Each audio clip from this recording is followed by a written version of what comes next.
Good morning, guys. So I'm going to give you a quick tip on joining when you don't have a joiner. So I've got my rough cut teak here.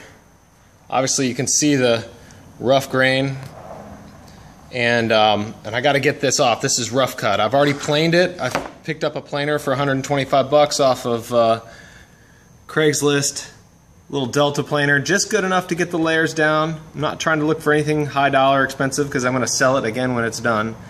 But I got these rough edges here.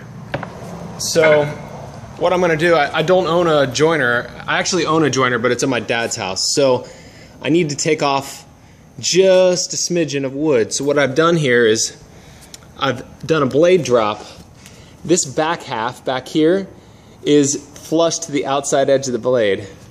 This front half here is like a 1/16 under. It's just a fence. It's a step. So I blade dropped this board in like this to create a flush surface for the blade, and then I pulled it out.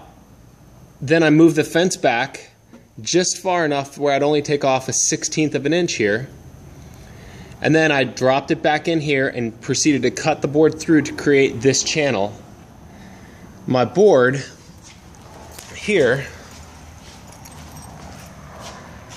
has got a slight bow in it, not a major deal. And for me, I'm laying it up in lamination, so I'm not so concerned about it being bowed or not bowed. I'm just concerned about a clean edge when I'm done, an exterior clean edge when I'm done that I can finish. I can either router and sand or whatever. I just don't want it to be rough, otherwise it opens up a whole nother world of problems. So I can run this board through, and I basically am going to eke off a 1/16 at a time until I get all that rough edge off. And when I do that, it's going to look like these boards over here. Nice and clean. So, but I didn't take much wood off, just scraps. This side, you can see I only did one side because I just need a side to run along the fence when I'm done. You can see this side's so rough cut. So, that's it. That's a quick tip on making a joiner out of your table saw.